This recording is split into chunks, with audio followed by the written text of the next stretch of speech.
बकरीद पर कुर्बानी सवाल यह है कि हमने जहां तक इतिहास पढ़ा, हमने ये पढ़ा कि जो अब्राहम थे उनको उनके ईश्वर ने कहा कि तुम्हारी सबसे प्रिय वस्तु हमको दे दो। तो सबसे प्रिय उनका अपना बेटा था। उन्होंने कहा सबसे प्रिय तो हमारा बेटा है, बोले उसको हमको दो। तो वो छुरी लेकर के अपने बेटे को लेकर के गए प्रभु के स्थान पर और मन को कड़ा किया कि प्रभु से बढ़कर मेरे लिए कुछ नहीं है, मेरी परीक्षा का ये समय है। तो उन्होंने आंख बंद की और छुरी चलाना चाहा। और कहते हैं कि उसी समय दुम्बा, जो वहां पर शब्द है, भेड़ अथवा बकरी, जो बकरा जो भी होता, वो जब उन्होंने आंख खोला तो वो था और लड़का बच गया था।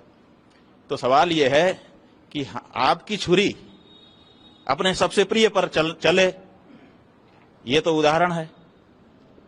और वो दुम्बा अगर वहां आए छुरी के नीचे तो वो ईश्वर का भेजा हुआ होना चाहिए। आपका खरीद करके ले जाया गया कैसे स्वीकार हो सकेगा? और अगर आपको दुम्बा प्रिय है, माने सर्वाधिक प्रिय है, तो आप पूरे साल उसको क्यों नहीं रखते हो? बकरीद के समय ही क्यों खरीदते हो? तो ये तो एक बात है, लेकिन वो उनके धर्म का मामला है, हम उसमें नहीं जाना चाहते हैं।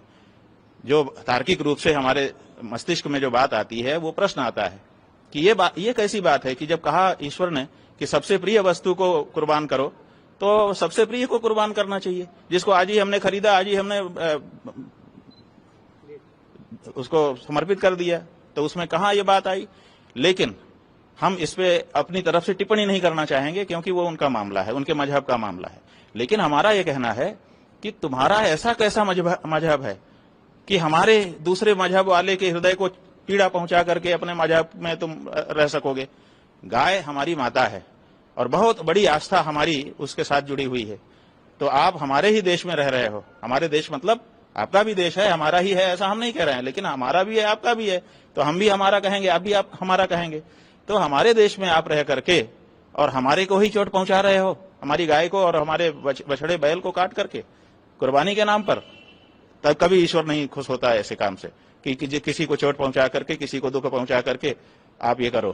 तो हम इसीलिए उस मजहब को मानने वाले जो लोग हैं उनके साथ बिना किसी प्रकार की घृणा द्वेष के उनसे अनुरोध करना चाहते हैं कि आपको जो करना है अपने धर्म का पालन करने के लिए करिए, लेकिन हमको चोट पहुंचाने वाला काम करेंगे तो वो आपका धर्म नहीं होगा, ऐसा हम समझते हैं।